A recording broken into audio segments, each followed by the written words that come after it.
Jared Vanderbilt at LeBron James, yan ang ating pag-uusapan. Final seconds.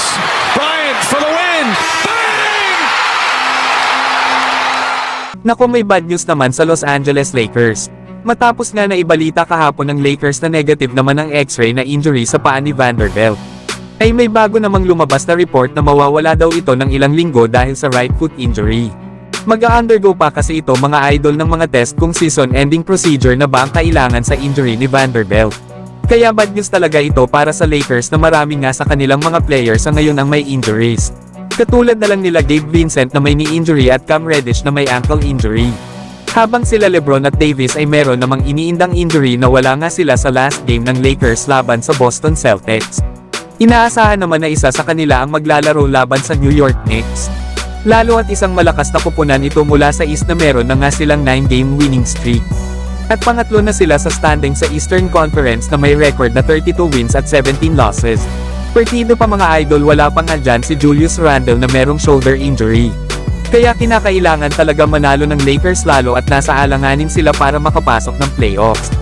Na kung saan ay nasa 9 seed sila sa standing sa Western Conference na may record na 25 wins at 25 losses.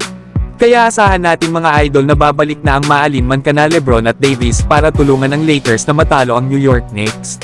Pero kayo mga idol, ano ang masasabi nyo? Na ilang linggo mawawala si Vanderbilt at possible pang season ending na rin ang kanyang natamong injury. Samantalang pinatahimik at tinapos naman agad ng agent ni LeBron na si Rich Paul ang mga trade rumors. Na iti-trade daw ng Lakers itong si LeBron James. Sinabi nga ni Rich Paul na hindi daw mati-trade si LeBron. At hindi nga daw sila nagtatanong para si LeBron ay magpa-trade. Yan mismo mga idol ang mga sinabi ng agent ni LeBron na si Rich Paul. Nagsilabasan kasi ang mga rumors na si LeBron ay magpapatrade matapos itong mag-post ng orasan na buhangin na emoji. Post nga ito ni LeBron matapos silang matalo laban sa Atlanta Hawks. Madami din kasing ibig sabihin ang post na ginawa ni LeBron. Maaaring nalalapit na ang oras para i-trade ang kanyang mga kasama. O maaari namang nalalapit na ang oras sa pananatili ni LeBron sa Lakers lalo at may player option ang huling kontrata nito next season. Na kung matatandaan ay sinabi dati ni LeBron na gusto niyang maglaro kasama ang kanyang anak sa NBA.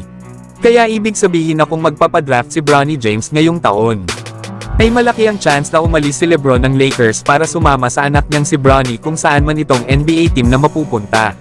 Pero kayo mga idol, ano ang masasabi nyo?